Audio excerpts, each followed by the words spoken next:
찬송가 446장 아시죠? 모르시죠? 잘 몇 장인지. 주 음성 외에는 참 기쁨 없도다. 참 기쁨 없도다. 그 찬양 좋아하는 분들이 많죠. 저도 되게 좋아하거든요. 주 음성 외에는 참 기쁨 없도다. 날 사랑하신 주 늘 계시옵소서. 사실 이 찬송이, 이게 고백이 뭐예요? 우리에게 기쁨이 있다면, 그리고 단 하나를 꼽으라면 주님의 음성입니다. 그런 고백인데, 이 고백이 자신에게 진짜가 된 사람이 있다면 그거 진짜 행복한 사람이에요. 주님의 음성보다 더한 복이 있을까? 이게 뭘 의미하는지를 느끼고 있다면, 이게 뭘 의미하는지를 내 몸으로 받아들일 수 있다면 참 특별한 그 복을 받았다, 이렇게 생각할 수 있을 것 같아요. 여기 많은 분들이 아마 그러실 거라고 생각이 됩니다. 그런데 이 주님의 음성이 기쁨이기는커녕 피하고 싶은 소리가 될 수 있는 거죠. 그게 최초에 있었던 사건이죠. 10절, 같이 10절을 읽어보겠습니다. 10절 시작. 이르되 내가 동산에서 하나님의 소리를 듣고 내가 벗었으므로 두려워하여 숨었나이다. 여러분, 주님의 소리가 들렸을 때, 하나님의 소리가 들렸을 때 아담이 두려워서 피해서 숨었어요. 여러분, 주님의 음성을 피한다고 하는 것은 마치 생명력 가득한 빛을 싫어하는 것만큼이나 병적이다, 이렇게 말할 수가 있을 것 같아요. 병이 뭐예요? 병? 생명으로부터 멀어지는 거죠. 그게 병이에요. 근데 하나님은 생명의 근원이시죠. 생명의 근원의 음성을 피하고 싶은 것 자체가 병적인 거죠. 이미 병이 든 것이죠. 왜 피하게 돼요? 하나님과 사람 사이의 신뢰 체계가 무너지고 대신에 의심의 체계가 그 안으로 해집고 들어갔기 때문이죠. 의심의 체계가 작동하기 시작했기 때문이에요. 여러분, 의심의 체계 안에 일단 갇히면 모든 소리가 의심과 두려움이 되죠. 그래서 피하게 되고 숨게 되는 것입니다. 의심의 체계 안에 우리가 갇히게 되면 그런 현상이 생기는 거죠. 아담은 벌거벗겨진 자신의 실체를 보고 숨었습니다. 믿음의 주인이신 하나님을 등졌기 때문이죠. 그러니까 따라서 핵심은 뭐예요? 핵심? 벗은 게 핵심이 아니라 하나님을 등진 게 핵심이죠. 등졌기 때문에 벗은 것이 수치로 경험되기 시작했죠. 그러니까 벗은 게 핵심이 아니라 하나님을 등졌다는 게 핵심인데, 중요한 거는 뭐냐면 아담을 비롯해서 우리들은 항상 벗었다는 초라한 현실에 집중하고 있어요. 그래서 핵심으로 나가지 못해요. 핵심은 뭐예요? 등졌기 때문이죠. 그러니까 이렇게 말해야 돼요. 내가 벗었으므로 숨었나이다 라고 말하면 안 되고, 원래는 어떻게 말해야 됩니까? 내가 하나님을 배신하고 등졌기 때문에 지금 내 꼴을 차마 못 봐주겠습니다, 이렇게 말해야 되는 거죠. 핵심으로 들어가야만 문제가 해결되기 시작하는 것 아니겠어요? 그러니까 여러분, 종과 주인이 있는데 종이 자기를 아들처럼 사랑하는 주인의 은혜에 배가 불러서 주인을 넘보게 될 수 있잖아요. 그런데 주인을 넘본 끝에 선을 넘고 나면 종은 즉시 자신이 본래 얼마나 초라한 존재였던가 하는 것을 비로소 새삼스럽게 더 많이 깨닫게 되는 거죠. 그때 어떻게 해야 됩니까? 이미 초라해진 자기 현실, 자기 현재 현상에 집중할 게 아니라 나를 현재 이렇게 초라하게 느끼게 만든 원인이 뭔가에 집중을 해야 되겠죠. 그래서 자신의 주제넘은 교만에 직면하고 그동안 주인의 풍성한 은혜가 내 초라함을 어떻게 두텁게 가려주었던가 하는 것을 생각해야만 되는 것이죠. 그런데 불행하게도 아담은 자신의 벌거벗겨진 현상에만 집착하고 있습니다. 우리들도 자주 그래요. 지금 나의 현실에 너무 집착하는 거죠. 왜 이렇게 왔는가에 대해서 거기에 들어가서 직면을 해야만 되는 것 아니겠어요? 여러분, 이 벌거벗은 게 수치와 두려움이라고 하는 것은 누구도 가르쳐 준 적이 없어요. 아담에게. 갑자기 자기가 스스로 안 거죠. 그렇다면 그것은 하나님을 등졌을 때 저절로 알게 되는 비밀과 같은 것이었다고 할 수 있겠어요. 11절 읽겠습니다. 11절 시작. 이르시되 누가 너의 벗었음을 내게 알렸느냐? 내가 내게 먹지 말라 명한 그 나무 열매를 내가 먹었느냐? 그렇죠. 여러분, 자, 생각해 보세요. 누구의 가르침도 없었어요. 그런데 스스로 알게 됐어요. 그건 무슨 뜻이에요? 그의 존재에 이미 심겨진 정상적 상태에서 벗어난 비정상적인 어떤 것이 들어왔다는 뜻이죠. 누구도 가르쳐 준 적이 없는데 스스로 알게 됐다는 말은 이게 정상적인 어떤 것이 아닌 비정상적인 어떤 이질적인 것이 밖에서 내게로 들어왔다는 뜻이죠. 그러니까 스스로 알게 되는 것이죠. 그러니까 있을 때는 몰랐던 것들을 없게 되면 알게 되죠. 우리에게 그런 거 굉장히 많죠. 있을 때는 몰랐어요. 근데 없게 되면 이제 비로소 알게 되는 뭔가가 있는 거죠. 그런 것처럼 하나님의 창조 질서 안에 있을 때는 몰랐던 것을 이제 신뢰 체계가 무너지고 의심 체계가 들어오고 내가 의심 체계 안에 갇히고 나니까 갑자기 너무나 낯설은 수치와 두려움이 인식되기 시작한 것입니다. 비정상적인 거죠. 이질적인 거죠. 여러분, 어린아이들이 단 한 번만이라도 부모로부터 상당히 신뢰하기 어려운 거절감을 느끼고 또 부모를 신뢰하기 어려운 대상으로 인식하는 어떤 사건이 있게 되면 그때부터 누가 아이들을 가르칠 필요도 없이 아이들은 자기 밖에 있는 세상을 의심과 두려움의 방식으로 대하기 시작하죠. 갑자기 이 아이에게 세상이 어색해지는 것입니다. 그래서 우리 아이들이 부모를 신뢰할 수 없는 방식으로 대하는 건 치명적이죠. 오순영 선생님 왜 이렇게 웃으세요? 찔렸어요? 근데 여러분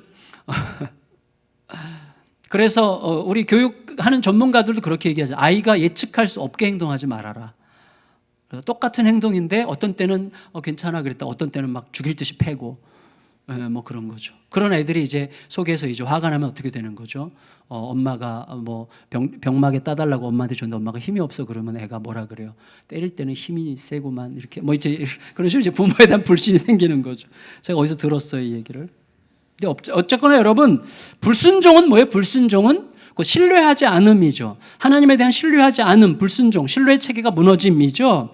그런데 여러분, 이 불순종을 통해서 신뢰의 체계가 무너지면 일단 신뢰가 무너뜨려지고 나면 표면적으로 세월과 함께 신뢰가 회복된 듯 보이는 상황이 돼도 신뢰하지 못할 것 같은 상황이 슬쩍 얼굴만이라도 비치기만 해도 신뢰가 그냥 와르르 무너지게 되는 거예요.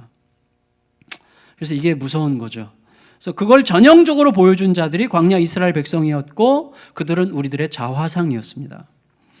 여러분, 그래서 위태로워진 이 신뢰체계가 무너지고 의심체계로 들어간 자가 다시 신뢰체계로 들어오려면 목숨을 거는, 생명을 거는 결정적인 신뢰 사건을 통해서만 겨우 회복될 수 있을 거예요.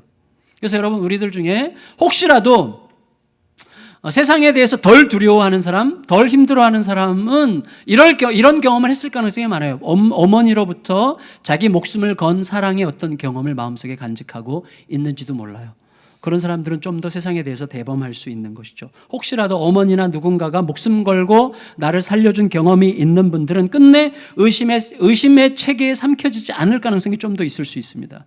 저는요, 겨울이 되면 저는 너무 잘 믿는 편이라고 제 아내로부터 듣는데, 눈은 약간 의심하는 눈 같이 무섭게 생겼는데 마음은 좀 제가 약간 너무 단조로운 게 있긴 있어요, 어떤 때는. 근데 혹시라도 제가 사람을 덜 의심하는 편이라고 한다면 아마 어떤 덕이 있을 건데 그 중에 하나가 뭐냐면, 전 겨울만 되면 생각이 돼요. 저희가 지하실에서 오래 살았는데 어머니와 누님이 살고 이쪽에 저와 형이 지냈는데 이쪽 방은 괜찮은데 저쪽 방 연탄가스가 이제 찼어요. 아침에 일어났더니 방에 아무도 없어요. 그래서 나가보니까 그 지하실에서 밖으로 나가는 그 문턱에 어머니가 누님을 끌어내다가 쓰러지는 모습을 제가 봤거든요. 똑같이 연탄가스를 드셨는데 저희 어머니가 누님을 끌어내다가 그냥 쓰러지셨어요. 그게 이제 오랫동안 저에게 이제 잔상으로 겨울이 되면 자주 생각이 나는 것이죠. 아마 그런 데서부터 뭔가가 올 수 있는 거라고 생각이 되는데, 사실은 결정적인 사건은 예수님이시죠. 예수님은 하나님을 향한 완전한 신뢰 속에서 우리를 대신해서 생명을 거셨죠. 그리고 우리는 그 생명을 걸고 죽음의 자리를 통과하신 예수님의 죽음의 자리를, 그 자리에 내 마음을 내려놓고 내 마음을 거기에 맡긴 것을 통해서만 신뢰의 방식으로 다시 하나님을 만날 수가 있게 되는 것입니다. 죽음을 통과하는 신뢰의 회복이 있어야만 되는 것이죠. 따라서 이제 아담과 그 후손은 불순종으로 무너진 신뢰 체계가 오직 장차 있을 어떤 결정적인 죽음의 사건을 통해서만 다시 회복될 수 있다는 사실을 지속적으로 배워가야만 하는 상황 속에 들어오게 되는 것입니다. 그런데 이미 의심의 체계 속으로 굴러떨어진 아담은 신뢰의 대화를 요청하시는 하나님께 의심의 방식으로 대답해요. 어떻게 해요? 12절 읽겠습니다. 12절. 혹시 성경책이 없는 분들을 위해서 좀 띄워주시겠어요? 12절 읽겠습니다. 시작. 아담이 이르되 하나님이 주셔서 나와 함께 있게 하신 여자 그가 그 나무 열매를 내게 주므로 내가 먹었나이다. 예. 자, 이거 무슨 의미인지 아마 과거에 많이 들으셨을 것 같아요. 이 설교를 통해서. 이런 의미예요. 풀면 저는 여자가 준 열매를 먹었습니다. 굉장히 솔직하게 고백했죠. 그렇지만 이렇게 사족을 붙였죠. 전 여자가 준 열매를 먹었습니다. 하지만 그 여자는 하나님이 만드셔서 내 곁에 있게 하신 여자라는 사실을 분명히 말씀드리고 싶습니다. 따라서 이번 사건의 원인을 명백하게 밝히고자 하신다면 최초 원인자가 누군지를 좀 생각해 보셔야 될 것 같습니다. 최초 원인자를 만일에 저라고 지목하신다면 그게 합당한 것인지 의심할 수밖에 없군요. 이딴 식으로 싸가지 없게 이제 말한 거죠. 여러분, 밥 한 그릇 달라고 애걸복걸 하길래 정말 안 됐어서 비싼 음식 사줬더니 성급히 먹다가 체했어요, 이 인간이. 그리고 뭐라 그래요? 자기가 체한 이유가 뭐라고요? 너무 비싼 음식 사줘가지고 체했다고 얘기하는 거랑 똑같은 거죠. 그런 거 우리 중에 굉장히 많지 않아요? 여자 보고 내 살 중에 살이요 뼈 중에 뼈라고 감탄하더니 이제는 하나님이 자기 인생에 던진 커다란 걸림돌이라고 지금 원망하고 있는 것입니다. 결혼식 이후에 적지 않은 남자와 여자들이 우리 늘 경험하는 일상이죠.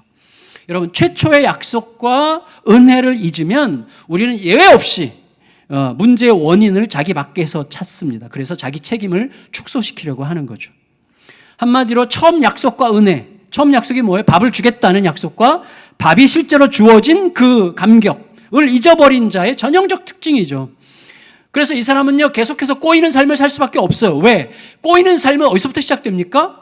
내 존재의 고장남에서부터 시작되는 거예요. 꼬이는 삶은 환경이 주는 게 아니에요. 환경이 아무리 꼬였어도 그 꼬인 환경을 뚫고 나갈 수 있는 사람이 있고, 환경이 아무리 괜찮아도 괜찮은 환경을 꼬일 수도 있어요. 그 누가? 나죠. 그러니까 내 안에서 있는데 왜 이렇게 원망과 핑계의 방식으로 내 밖에서 원인을 찾음으로 자기의 책임을 축소시키려고 하는 사람이 왜 꼬이는 인생을 살 수밖에 없는가 하면, 원망과 핑계를 내 밖에서 찾으려고 하는 사람은 결국은 자기의 존재를 경멸하는 거예요. 하나님은 아담을, 하와를 완전한 자유의지를 가진 자로 지으셨어요. 그런데 완전한 자유의지를 가진 내가 여자가 권했을 때 나는 자동적으로 반응할 수밖에 없는 로봇이라고 얘기하고 있는 거죠. 나는 자유의지를 시행할 만한 그런 존재가 못 되어라고 스스로를 경멸하는 거죠. 자기 존재를 그만큼 깎아내리는 거예요. 여자가 좋기 때문에 나는 어쩔 수 없었습니다라고 말하는 것은 얼마나 자기 자신을 경멸하는 것입니까? 나는 그 정도 존재밖에 안 되는 것이죠. 환경과 현실의 변화에 그냥 자동적으로 반응할 수밖에 없는 존재라고 지금 자기 존재를 경멸하고 있는 거죠. 여러분, 그래서 가장 피곤하고 어려운 사람은 이런 사람이에요. 끝까지 자기 밖에서 원인을 찾으면서 원망과 핑계로 핵심을 피해가는 인간들, 정말 가장 힘들죠. 왜? 제가 그럴 수도 있는 거죠. 그래서 아담도 하와도 뱀도 내 잘못입니다, 저로부터 모든 것이 시작됐습니다, 그렇게 말해야만 했어요. 그렇게 되면 그때부터 새로운 국면이 시작되는 거거든요. 그런데 하지만 아무도 그렇게 하지 않죠. 원망과 핑계의 정신이 신속하게 하와에게 계승됐는데 13절에서 하와가 이렇게 얘기합니다. 13절 읽겠습니다. 시작. 여호와 하나님이 여자에게 이르시되 내가 어찌하여 이렇게 하였느냐? 여자가 이르되 뱀이 나를 꿰므로 내가 먹었나이다. 여러분 보세요. 하와도 뱀이 미혹했기 때문에 먹을 수밖에 없었다고 말함으로 본의 아니게 자기 자신을 경멸하고 있어요. 아마도 하와는 하나님이 만드셔서 내 곁에 이 동산에 함께 있게 하신 그 뱀이라고 말하고 싶었겠죠. 하나님은 더 이상 여자와 논쟁하지 않으시고 뱀을 곧장 향하시는데 뱀과는 대화하지 않으세요. 바로 징계하시죠. 왜냐하면 뱀 곧 사탄은 대화의 상대가 아니기 때문입니다. 처음부터 아담이 대화의 상대로 삼았기 때문에 문제가 시작된 것인데 14절 읽겠습니다. 14절 시작. 여호와 하나님이 뱀에게 이르시되 내가 이렇게 하였으니 내가 모든 가축과 들의 모든 짐승보다 더욱 저주를 받아 배로 다니고 살아있는 동안 흙을 먹을지니라. 여러분, 신뢰를 버리고 의심을 택했어요. 그래서 원망과 핑계의 방식으로 살게 됐는데, 원망과 핑계의 정신은 이제 어떻게 해요? 아담을 통해서 하와에게로, 하와를 통해서 만물에게로 이렇게 스며들게 되어 있어요. 가정에서 똑같아요. 여러분, 제가 아무래도 예수양남교회에서 그래도 영향을 제일 많이 끼칠 만한 사람이면 저겠죠. 그걸 제가 지금 권리로 누리는 게 아니라 어쩔 수 없는 현실이 그렇단 말이에요. 어쩔 수 없는 현실이. 근데 제가 원망과 핑계의 방식으로 살기 시작하면요, 아마 1년 안에 교회 안에는 원망과 핑계의 방식이 가득 스며들 거예요. 순식간이죠. 가정은 오죽하겠어요. 가정에서 가장이, 엄마가 원망과 핑계의 방식으로 살기 시작하면 그 가정은 그 분위기로 스며들게 되어 있는 거예요. 그게 질서예요. 아담과 하와의 원망과 핑계의 질서가 이제 뱀에게로 갔고, 그 다음에 온 자연 만물 속으로 들어가게 되는 것이기 때문에 이제 만물은 의심과 두려움의 책임 전가로 돌아가는 저주 아래에 놓이게 되는 것이죠. 온 세상에 의심과 두려움이 꽉 차 있지 않아요, 지금? 의심과 두려움의 방식으로 사는 거예요. 그래서 하나님과 나 사이에 장애가 생기면 그것은 나와 너 사이에, 그리고 나와 내가 하는 모든 일 사이에 반드시 장애를 일으킨다고 하는 진실이 여기서부터 시작된 것입니다. 그래서 시간이 갈수록 우리 모두가 알 수밖에 없는 게 뭐죠? 어떤 상황에 반응하는 내 존재의 어떤 그 수준, 내 존재의 깊이는 내가 지금 하나님과 어떤 관계 속에 있는가 하는 것을 결정적으로 반영하게 되어 있는 거예요. 하나님과의 관계가 깨졌기 때문이야, 모든 것은. 결국은 하나님과의 관계로 들어가게 되어 있습니다. 여러분, 심각한 잘못을 적당히 덮고 살고 있다면 하나님을 신뢰하지 않는 거예요. 하나님이 그 문제를 해결할 능력이 없다고 내가 믿음으로 고백하고 있는 것입니다. 하나님은 반드시 우리로 하여금 그 문제 앞으로 가서 진정한 자유를 얻게 하세요. 자유를 주세요. 자유를. 원망과 불평이 가시지 않고 여전히 분노와 열등감에 사로잡혀 있습니까? 결국 하나님을 신뢰하지 않는 거예요. 하나님이 하실 것을 믿지 않는 것이죠. 여러분, 하나님을 신뢰하지 못하면 반드시 자기 가족과 이웃에 대한 의심과 두려움의 방식으로 이어지게 되어 있습니다. 계속해서 나도 모르게 감시자가 돼요. 감시자. 변호사가 못 되고 검사가 되고 감시자가 되고, 변호사도 필요하고 감시자도 필요하지만 사실은 세상은, 가정은 그것으로 바뀌는 게 아니잖아요. 근데 여러분, 반대로 하나님에 대한 전적인 신뢰를 회복하면 하나님은 우리로 하여금 현실에 직면하게 하시죠. 그리고 우리의 중심에서부터 자유를 얻게 하십니다. 십자가가 진짜 승리라는 것을 반드시 알게 하십니다. 그건 관념적인 자기 확신이 아니에요. 그게 현실이에요. 현실로 그냥 누려져요. 현실 속에서 나의 삶을 그냥 지배해요. 그러면서 하나님의 방식이 우리의 삶을 어떻게 구성해 가는지를 경험하게 하십니다. 여러분, 뱀과 여자가 짝짝꿍이 돼가지고 선악과 먹는 일에 한편이 됐는데, 그들이 한편이 되어 선악과를 먹는 바로 그 순간 그들이 처음부터 원수였다고 하는 사실이 명백하게 드러나죠. 그래서 하나님은 이 둘의 관계가 원래 무엇이었던가 하는 것을 다시 정해 주시죠. 15절 읽겠습니다. 15절 시작. 내가 너로 여자와 원수가 되게 하고 내 후손도 여자의 후손과 원수가 되게 하리니 여자의 후손은 내 머리를 상하게 할 것이요 너는 그의 발꿈치를 상하게 할 것이니라 하시고. 예. 여러분, 뱀 곧 사단이죠. 하나님을 대적하는 자의 후손과 현재의 실패에도 불구하고 하나님이 자신의 약속 안에서 결국은 회복시키시고 말 여인의 자손 사이에 앞으로 어떤 충돌이 있을 것인지에 대하여 하나님께서 설명해 주고 계십니다. 이때 여자의 후손이라는 이 말은 문법적으로 단수예요. 단수. 후손들이 아니라 후손이에요. 그래서 이걸 근거로 해서 기독교는 전통적으로 이 후손이 누구냐? 성탄절의 주인공이라고 그렇게 믿고 여기까지 왔습니다. 여러분, 사탄에게 물린 이빨자국. 이 사탄에게 물린 이빨자국이 선명해요. 우리 모두에게는. 그 증거가 뭐예요? 의심과 두려움의 방식으로 서로를 향하죠. 의심과 두려움의 방식으로 세상을 향하죠. 그래서 사탄에게 물린 이빨자국이 선명한 채 의심과 두려움에 사로잡혀서 타인을 죽이는 방식으로 사는 저주받은 인생들의 죽음을 그가 대신하실 거라고 지금 말씀하고 계시는 것이죠. 의심의 세상 한가운데서 하나님에 대한 완전한 신뢰로, 의심의 체계를 신뢰의 체계로 바꾸시기 위해서 하나님 앞에 절대적인 순종으로 신뢰의 회복을 이루시고, 그래서 자기를 내어주는 죽음을 통해서 신뢰 체계를 회복하실 것입니다. 그리고 믿음으로 그 신뢰 체계 안으로 나를 던지고 맡기는 자들을 구원하시는 결정적인 승리로 사탄의 머리를 밟으실 거죠. 그것을 15절에서 이렇게 설명했다고 기독교 전통이 그렇게 믿어왔고, 그 명백한 메시지를 우리가 믿지 않을 이유가 전혀 없습니다. 너무나 중요한 약속이죠. 자, 이제 본론인데, 이제부터 중요한데요. 이제 하나님은 신뢰 체계 밖으로 튕겨져 나가서 우리가 늘 내가 의심의 체계 속에 살아가고 있다는 걸 우리가 느껴요. 저도 늘 그렇거든요. 제가 우리 교육자들을 늘 믿고 싶지만 많은 경우에는 나도 모르게 의심의 체계 속에서 이렇게 보는 저를 느껴요. 그래서 의심의 체계 속에 살아갈 수밖에 없지만 신뢰 체계를 늘 그리워해요. 그렇지만 여전히 의심의 체제 안에 살아가게 될 여자와 남자가 결코 피해갈 수 없는 현실, 우린 살아야 되잖아요. 삶의 현장, 그 대표적인 게 뭐예요? 출산과 노동이죠. 그래서 출산과 노동이라고 하는 우리 모두가 결코 피해갈 수 없는 삶의 현장을 어떤 식으로 경험하게 될 것인지에 대하여 하나님이 이제 설명하십니다. 자, 첫째 출산인데요. 하나님은 처음부터 생육하고 번성할 거라고 말씀하셨어요. 잘 들으세요. 생육하고 번성할 거라고 하셨는데, 따라서 선악과 사건 이외에도 출산은 있어요. 근데 저는 상상이 안 가는 게 뭐냐면, 선악과 타락하기 이전의 출산에는 고통이 없었을까? 여러분, 고통 없이 생명을 낳는다는 것은 어떤 의미일지 좀 와닿질 않아요. 물론 지금 이제 뒤에 돌아보면 생각하는 것이겠지만 저는 이렇게 생각하고 싶습니다. 나중에 주님께 가서 우리 같이 물어봅시다. 뭐냐면, 아담의 옆구리가 찢어져서 여자가 나왔잖아요. 지난주에 제가 설명드렸죠. 그 아담이 고통을 느꼈기를 바란다고.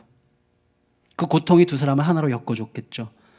그런 것처럼 아담의 옆구리가 찢어져서 여자가 나왔던 것처럼 여자의 몸이 고통을 느끼면서 생명을 낳았을 거라고 저는 생각해요. 타락 전에도. 여러분, 육체의 고통, 하나님께서 내가 출산의 고통을 더하리라고 하는 그 출산의 고통을 더하겠다는 그 고통이 단지 신체적인 고통일 뿐이라면 이건 의미가 굉장히 축소된다고 생각해요.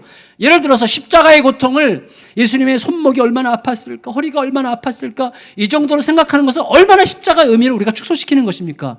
예수님 말고도 십자가에서 죽은 사람 많아요. 그 정도의 수준의 고통을 이야기할 수가 없는 거예요. 십자가의 고통은 다른 차원이죠. 하나님과 영원한 분리, 우리가 이해할 수 없는 고통이 그 안에 있는 것이죠. 마찬가지로 출산의 고통을 더하리라고 얘기할 때 그 고통이라고 하는 것은 단지 어떤 신체적 고통이 아닌 거죠. 더 중요한 고통을 이야기하시는 것입니다. 무슨 말인가 하면 여러분 보세요. 신뢰 체계 안에서 겪는 출산의 고통은, 다시 말하면 타락하기 전에 겪는 출산의 고통은 고통이 있어요. 있지만 고통을 넘어 사랑과 영광으로 경험되죠.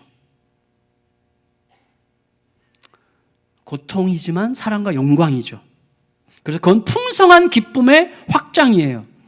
그런데 의심의 체계 안에서는요, 출산이 고통과 두려움에 갇혀요. 설명드릴게요. 여러분, 의심의 체계 안에서는요, 생명을 낳아서 자라게 하는 이 위대한 일이 가장 부담스럽고 피하고 싶은 고통의 두려움에 갇히게 됩니다. 저는 이게 저출산의 근본적인 원인이라고 생각이 돼요. 정말 아이를 낳고 싶어도 지금 아이가 안 생기는 가정들을 생각할 때 아이를 일부러 피한다고 하는 것은요, 정말 저는 굉장히 무서운 일이라는 생각이 한편으로 들어요. 물론 다 사정이 있겠지만, 근데 이걸 여러분 잘 들으시기 바라요. 의심이라고 하는 건 뭐예요? 의심이라고 하는 것은요, 근본적으로 자신의 안전과 자신이 생각하는 성공에만 집착하는 사고 체계를 형성해요. 의심은 뭐죠? 내가 생각하는 안전, 내가 생각하는 성공에만 집착하는 태도. 그래서 그런 사고 체계가 형성이 되는 거예요. 의심의 사고 체계는 내 안전과 내 성공에 집착하는 사고 체계죠. 그렇죠? 이해 가셨죠? 이해가 안 갔어요? 다시. 여러분, 의심은 뭐라고요? 근본적으로 그 밑바닥에 나의 안전, 내 자신의 안전과 내 자신의 성공에만 집착하는 사고 체계가 만들어지게 되어 있어요. 그래서 내가 생각하는 안전한 기준 외에 다른 것들은 전부 다 의심하고 보는 거죠. 그리고 나를 회방할 수 있는 대상으로 인식하는 것입니다. 따라서 자신이 상상하는 안전과 자신이 기대하는 성공을 치고 들어올 것 같은 모든 요소들을 일단 고통과 두려움으로 인식해요. 그래서 회방적 요소가 되는 거죠. 회방적 요소. 내가 생각하는 안전과 행복을 회방할 만한 어떤 요소로 인식하기 때문에 자신이 기대하는 안전으로부터 자신이 버림받을 수도 있을 거라고 두려워하는 거예요. 의심하는 거죠. 따라서 의심이라는 건 뭐냐면 버림받을 가능성에 대한 부정적 민감함이에요. 의심은 민감한 거죠. 부정적으로 민감한 거죠. 무엇에 대하여? 이렇게 했다가 내가 버림받을지도 모른다고 하는 것에 대한 부정적인 민감함이 의심인 것이죠. 여러분, 미라슬로 볼프라는 예일대학 교수가 있는데 그분 신학자예요. 그분의 책 배제와 포용이라는 참 좋은 책이 있는데 그분이 이런 얘기를 했어요. 거기서 고통의 아픔이 괴로움으로 바뀌는 까닭은 버려진다는 사실 때문이다. 무슨 말인가 하면 아까 우리가 찬송 불렀잖아요. 즐거운 마음으로 십자가 지고 가자. 근데 십자가를 졌는데도 아무도 안 변해. 십자가를 졌는데도 내 인생이 망가질까 봐. 그러면 내가 버림받는 거잖아요. 그 두려움 때문에 고통이, 아픔이, 괴로움이 된다는 거예요. 그래서 모두가 그 괴로움의 강 앞에서 주저하고 있다는 거죠. 이분은 보스니아 출신이에요. 그래서 세르비아 사람들을 용서해야 된다는 절체절명 앞에서 용서할 수 없는 자기 자신과 맞붙어 싸우면서 이 책을 쓴 거예요. 내가 용서해도 그 인간들 하나도 안 변하면 어떻게 되는 거야? 이런 거죠. 굉장히 아름다운 책인데, 여러분 보세요. 생명을 낳아 키우는 모든 과정이 기쁨이 아니라 내 인생을 망가뜨릴 수도 있다는 의심과 두려움으로 채워지는 거예요. 그것을 극단적으로 표현한 게 16절이죠. 16절 읽겠습니다. 16절 시작. 또 여자에게 이르시되 내가 네게 임신하는 고통을 크게 더하리니 내가 수고하고 자식을 낳을 것이며 너는 남편을 원하고 남편은 너를 다스릴 것이니라 하시고. 자, 이 말의 실체는 이거예요.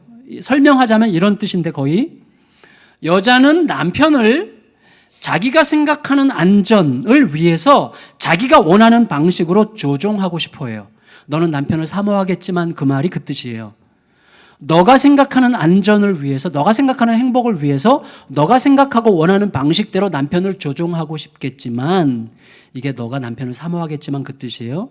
그런데 오히려 남편이 더 강렬한 자기중심적 욕망으로 여자인 너를 통제하게 될 것이다. 이렇게 이제 말씀하시는 거예요. 따라서 여러분, 남자에 대한 여자의 적대적 저항, 그리고 여자에 대한 남자의 통제하려고 하는 욕망, 이것은 창조의 질서가 아니라 타락의 열매예요. 그래서 대부분의 가정들이 타락의 열매에 충성스럽게 온 충성을 다하다가 가정을 다 깨뜨리는 거예요. 가정을 굉장히 쓴뿌리가 가득한 가정으로 만드는 거죠.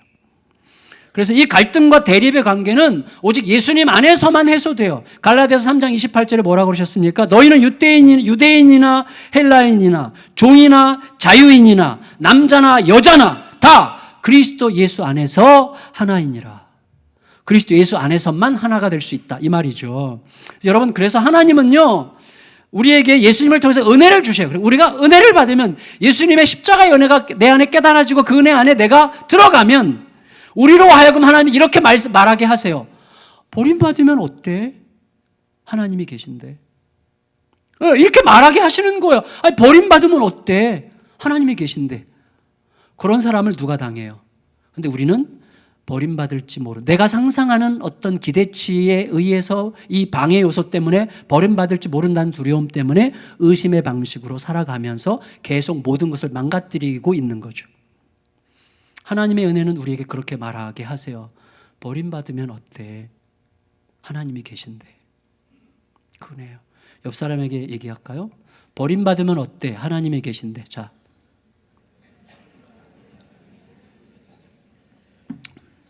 나 버리지 마, 이렇게 인사했죠. 여러분, 잘 절 보세요. 자기가 생각하는 안전, 이기적으로 형성한 성공의 조건, 이거를 끝내 포기하지 못해요. 내가 생각한 조건대로 안 되면 죽을 것 같아. 아니거든요. 오늘 모든 것을 가져가도 우리에게 두렵지 않을 만한 조건으로 하나님은 우리에게 자신을 내어주신 거예요. 그게 우리에게 진짜 사건이 되기를 축복합니다. 여러분, 내가 생각하는 안전, 이기적으로 형성한 성공의 조건을 끝내 포기하지 못하기 때문에 여자와 남자는 끝없이 서로를 끌어당기면서 불행을 초대하는 방식으로 살아가는 거예요. 하지만 예수님의 은혜를 입게 되면 우리는요, 예수님의 십자가를 통해 자기 중심성을 포기하는, 예수님의 십자가가 가르치는 게 뭐예요? 자기 중심성을 포기하는 부요함, 자기 중심성을 포기하는 자유, 나를 기꺼이 내어주는 기쁨, 이게 어떤 희열과 가치가 있는지 자학적인 게 아니라 실제로 이게 얼마나 큰 기쁨인가 하는 것을 알게 하시고 느끼게 하시는 것이죠. 나를 내어주는 사랑의 위대함을 깨닫게 하십니다. 나를 기꺼이 내어주어도 별 상관없게 느끼게 하시는 하나님의 은혜의 부요함이 매우 현실적으로 나를 매우 두텁게 감싸고 있다는 것을 알게 돼요. 그래서 오늘 망해도 상관이 없는 거예요. 하나님이 계시기 때문에. 그런 마음이 막 두텁게 나를 감싸기 시작하는 것이죠. 부요해요. 정말 부요한 자가 되는 것이죠. 예수님께서 하나님에 대하여 부요한 자가 되라는 말씀이 바로 그거였거든요. 하나님이 책임지신다고 하는 그것이 고백이 아니라 현실이라는 것을 우리가 알게 돼요.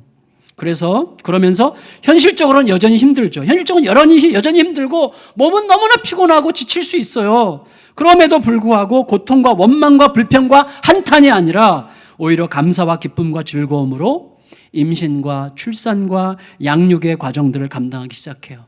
그런 분들이 계세요. 막 애 때문에 내 인생이 망가질 것 같지만 힘들어하다가 예수님의 그 은혜를 깨닫고 이게 얼마나 영광스럽고 위대한 하나님의 선물인지를 깨닫기 시작하면서 기쁨이 회복되는 분들이 많이 계세요.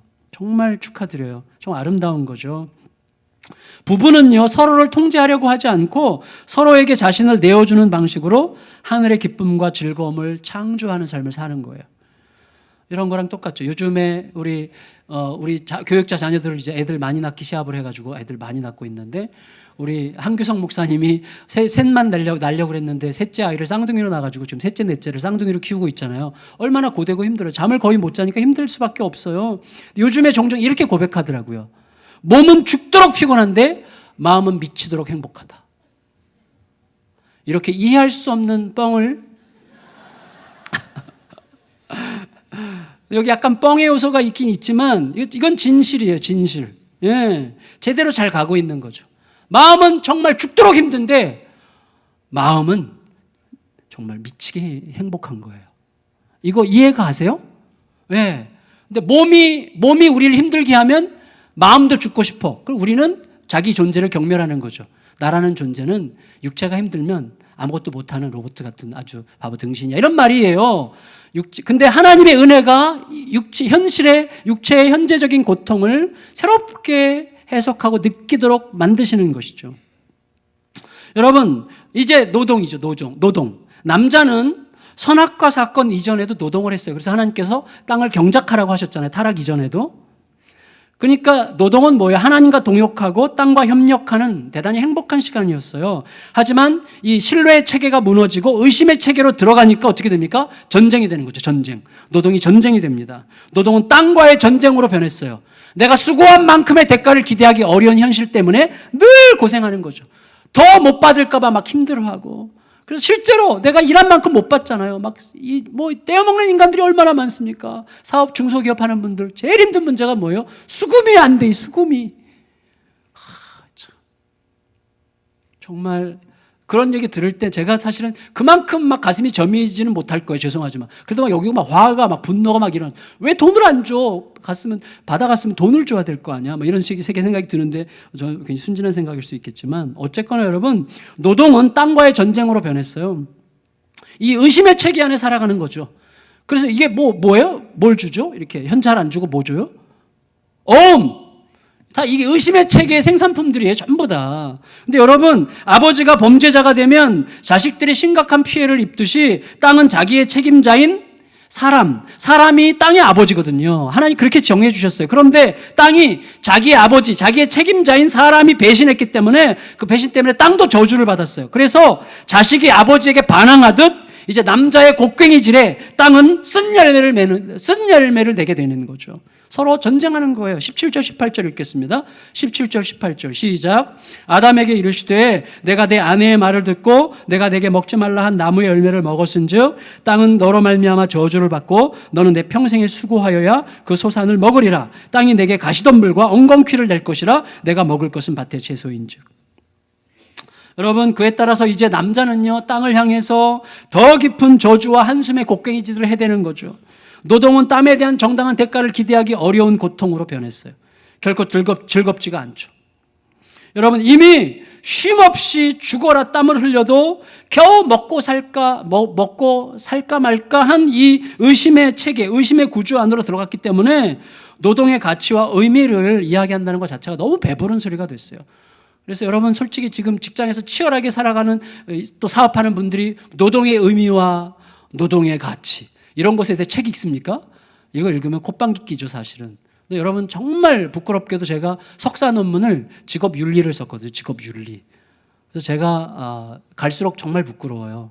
그걸로 제가 졸업을 했다는 것 자체가 되게 부끄러운데 탁상 공론이죠, 책상 앞에서. 그 이후에 깨닫게 된 게 저 안타깝게도 깨닫게 된 게 뭐냐면 노동의 문제는 신적 관계, 이 모든 노동의 현장들을 최종적으로 판단할 기준을 가지신 분 앞에가 아니면 노동의 현장은 해석되지 않아요. 그리고 신뢰의 체계와 의심의 체계 사이의 긴장 속에서 다뤄지지 않으면 노동의 문제는 다뤄질 수 없다는 것을 나중에 깨달은 거죠. 사실은 안타깝게도. 근데 어쨌거나 남자는 솟아올라오는 가시덤불, 엉겅퀴와 싸우면서 노동의 희열이라고 하는, 노동의 기쁨이라고 하는 것을 느끼기도 전에 흙으로 돌아가야 되는 운명에 처해졌다는 거예요. 19절 읽겠습니다. 19절 시작. 내가 흙으로 돌아갈 때까지 얼굴에 땀을 흘려야 먹을 것을 먹으리니 내가 그것에서 취함을 입었음이라. 너는 흙이니 흙으로 돌아갈 것이니라 하시니라. 자, 육체의 고통이 아니라 신뢰 체계가 무너진 의심의 체계 속에서 겪을 수밖에 없는 고통을 지금 말하고 있는 것입니다. 여러분, 노동 현장을 한번 상상을 해봤어요. 상상.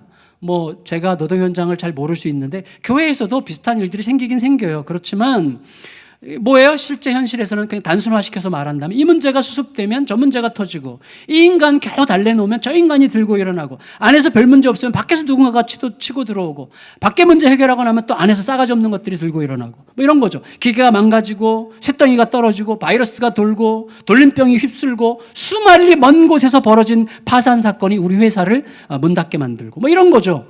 그런데 여러분, 우리가 상상하는 노동 현장의 실상이라고 하는 이것, 지금 제가 나열한 이런 것들 다 치열한 이야기이기 때문에 함부로 말할 수 없어 보이는 이것들, 여러분들을 고생시키는 이것들은 현상일 뿐이라는 거예요. 이게 진리예요. 이게 진실이에요. 현상일 뿐이에요. 그것들은 현상을 내가 주절주절 늘어놓는다고 해서 문제 해결이 안 되는 거예요. 그 현상일 뿐이에요. 우리의 눈앞에는요, 의심과 두려움의 체계 안에서 서로 악다구니하는 인생들이 있어요. 그게 현상이죠. 안타깝죠. 그렇지만 진짜 현실은 뭐예요? 뒤에 있는 진짜 현실은 깨어진 신뢰 체계죠. 전부 다 신뢰 체계가 깨진 데서부터 생겼기 때문에 신뢰 체계 문제를 치고 들어가지 않으면 절대로 해결은 없는 거죠. 그 뒤에는 뭐예요? 깨진 신뢰 체계를 결코 회복시키려고 하지 않는 의심의 체계로 세상을 조종하려고 하는 어둠의 권세가 도사리고 있어요. 그와의 싸움이에요, 결국은.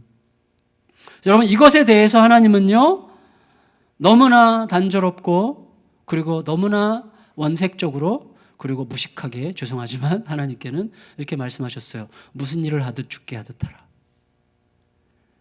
얼마나 가슴 터지는 말입니까? 지금 나를 억압하고 짓누르고 나를 잡아 죽이려고 하는 상관, 그 인간 생각만 해도 내일 회사 가기 싫은데 그 회사를 무슨 일을 하듯 죽게 하듯 하라는 명령을 들으면서 어떻게 가요? 매우 비현실적인 말씀이죠. 무식하게 들리는 말씀이죠. 우리의 상한 마음에 도발하시는 말씀처럼 들리죠. 그런데 하나님은 그렇게 분명히 말씀하셨어요. 분명히. 다시 말하면 모든 노동이 결국 하나님과의 관계 속에서 다뤄져야만 한다고 창조주께서 선언하시는 것입니다. 의심체계를 돌리고 있는 어둠의 권세에게 결정타를 날리시고 자기를 내어주시는 방식으로 세상을 구원하시는 예수님을 믿고, 그 예수님을 더 믿고, 현실보다 그 예수님을 더 믿고 신뢰체계 안으로 자신을 던지라, 그 말씀이에요. 순진하게도. 그것 외에는 답이 없다고 하십니다. 현실을 믿지 말고 자기 자신을 믿지 말고 하나님을 믿고 하나님의 약속을 믿으라는 말씀이에요. 그건 약속이라는 거예요. 그러면 더딜지라도 하나님이 하시는 것을 보게 될 거라는 약속이에요. 자, 몇 가지만 말씀드리고 마칠게요. 우리 교회에서 직장사역연구소 특강을 개척 초기에 들은 적이 있는데, 그때 제가 들은 거예요. 그 강의하시는 그 목사님이 제 후배였는데 그 목사님의 교회 청년 얘기였어요. 신실한 크리스찬이에요. 회사원인데 회식 자리 때문에 늘 괴로운 거예요. 회식 자리 하면 이제 늘 이렇게 마셔라, 보라, 따라라 이렇게 하면서 하잖아요. 그런 거. 요새는 별 갈등하지 않고 이렇게 잘 하시는 분들도 많이 계실 거라고 생각이 되는데, 거기에 대해서는 제가 어떤 판단도 하지 않겠습니다. 근데 여러분, 이분은 그게 갈등이 됐어요. 그래서 자기는 회식 자리에서 술을 안 마셔야만 구원받는 건 아니죠. 근데 이분은 그게 하나님과의 자기와의 생명의 관계 속에서 자기가 선택해야 될 굉장히 중요한 어떤 선택이라고 느꼈어요. 이분은. 그래서 그것 때문에 기도를 했는데 결국 주님이 주신 답은 이거, 지혜를 주셨어요. 대리운전자가 되자. 그래가지고 그걸 얘기했어요. 나는 회식할 때 제가 맨정신으로 있다가 여러분들을 전부 다 집에 태워다 드릴 테니까 나에게 술 주지 말라고. 내가 맑은 정신으로 운전하겠다. 그래서 자원을 하고 사이다를 대신 마시면서 즐겁게 막 대화에 참여하고 회식이 끝나면 술 취한 직원들 서너 명을 자기 차에 태워가지고 일일이 집에다 배달해 줬어요. 1년을 그렇게 하고 났어요. 1년을 그렇게 하고 나서 직원들이 하는 말이 우리가 이 땅에 그리스도인이라는 게 있다는 것을 알았어. 이렇게 얘기했다는 거예요. 우리가 이 땅에 그리스도와 그리스도인이라는 존재가 있다는 것을 알았다는 거죠. 되게 의미 있는 이야기예요. 여러분, 우리 교회 집사님이나 권사님들 중에 문자 그대로 죽게 하듯 하면서 늘 기쁨이 넘치는 마음으로 회사 건물 청소하는 청소부들이 계세요. 여러분들이 저희 청소하고 계시는 분들이 계신데 전 너무 사랑스럽고 존경스럽죠. 이분들은 한마디로 청소부예요. 영향력이 없어요. 그런데 아름답고 신뢰 어린 그리스도인 청소부예요. 제가 듣기로는 회사 높은 분들이 그분들을 마음 깊이 신뢰하고 존경해요. 여러분, 이분들은 그렇게 해야만 하나님께 점수를 딸 것 같은 마음 때문에 그렇게 하는 게 아니고, 또 그렇게 하지 않으면 하나님께 혼날 것 같은 율법적인 어떤 실천 때문에, 율법적인 두려움 때문에 그렇게 하는 게 아니죠. 예수님의 은혜가 그들 안에서 샘물처럼 일어나서 그들을 그렇게 하도록 밀어내고 있어요. 그러니까 기쁨이 늘 넘치는 거야. 청소, 누가 볼 때는 하찮은 일일지 모르겠지만 이분들의 정말 고마운 일이죠. 늘 이분들의 기쁨이 있어요. 얼굴에 기쁨. 정말 아름다운 일입니다. 마지막으로 제가 벌써 4년째 이제 1년에 한 번씩 딱 요맘때 예배를 인도하는 반월공단에 있는 회사가 있어요. 우성이라는 회사인데 지난 월요일에도 이제 다녀왔어요. 근데 그 사장님이 저보다 한 살 차이인가 그런데 정말 원색적인 복음으로 믿음으로 회사를 경영해요. 직원들을 일일이 설득해서 한 200명 가까이 되는 직원들인데 90%가 불신자인데요. 직원들을 일일이 설득해가지고 전 직원을 15개 공동체로 나눴어요. 그리고 제자훈련을 해. 성경 공부, 성경 기초교리를 공부시켜요. 그리스도 1등 특강을 해요. 그리고 회사의 이윤을 그들과 나눠요. 직원 200명인 회사에 이분이 정말 얼마나 검소하게 사시는지 몰라요. 뭘 다 그렇게 할 필요는 없어요. 그렇지만 이분이 그렇게 해야만 된다고 자기가 하나님 앞에 결정한 거예요. 그리고 직원들을 다 아버지 학교 보내고 어머니 학교 보내고 막 무료 급식 봉사 같이 다니면서 1년에 한 번씩 1박 말씀 수련회를 해요. 그래서 처음에 거부감과 반발심이 엄청 많았는데요. 저는 2년째, 그렇게 시작한 지 2년째 됐을 때부터 갔는데, 그때는 제가 설교하려고 딱 섰을 때, 그 적개심. 자, 적개심이 눈 딱 해서 아예 쳐다보지도 않아요. 적개심. 근데 지금 5년 지났잖아요. 이 회사는요, 그리스도인이기 때문에 뽑는 회사가 아니에요. 가능한 한 넌 크리스찬을 뽑아요. 그래서 복음을 전하는 건데, 지금은 직원들의 40%가 크리스찬이에요. 예배를 제가 지난 월요일에 가서 예배를 인도하는데 정말 영광스러운 예배예요. 찬양팀이 얼마나 뜨겁게 찬양 인도하고요. 정말 뜨거워요. 그리고 여기서 서로 사랑하고 생일 축하해주고 감격스럽게 간증하고 울고 안아주고 뭐 완전히 이게 교회보다 더한 교회예요. 그러니까 목사를 진짜 쪽팔리게 만드는 회사예요. 진짜로 감동을 받아요. 근데 여러분, 근데 우리 교회에도 이런 길을 걷고 계시는 중소기업 경영하시는 분들이 몇 분이 계세요. 정말 기쁘고 자랑스럽죠. 여러분, 부디 우리들의 마음에서 이 몇 가지 사소한 케이스를 들었는데 이분들은 특별한 케이스라고 생각하지 마시기 바랍니다. 여러분, 이분들이 특별한 게 아니고 이분들의 케이스가 특별한 게 아니라 이분들에게 임한 은혜가 특별한 거예요. 근데 그 특별한 은혜는 우리 모두에게 임한 은혜예요. 그리고 여러분, 잊지 마셔야 됩니다. 그들 역시 바로 우리들이 있는 바로 이 자리에서, 이 예배의 자리에서 시작했어요. 이 예배가 예배당 밖에서도 동일한 사건이 되기를 갈망했던 거예요. 우리에게 임한 예수님의 자기 내어줌의 그 은혜가 단지 내 마음을 위로하고 내 구원을 보장하는 그런 표시를 뛰어넘어서 내 모든 삶의 실제와 뗄 수 없이 중대한 사건이라는 사실을 온몸으로 표현하고 싶었던 거예요. 그럴 수 있고 주님이 그렇게 하실 것입니다. 그 은혜 안으로 깊이 들어가서 의심의 체계에서 신뢰의 체계로 들어가 예수 그리스도의 내어줌의 사건이 어떻게 내 삶의 현장에서 구체화되는지를 경험하게 되는 은혜가 여러분 모두에게도 동일하게 임하시기를 예수님의 이름으로 축원합니다.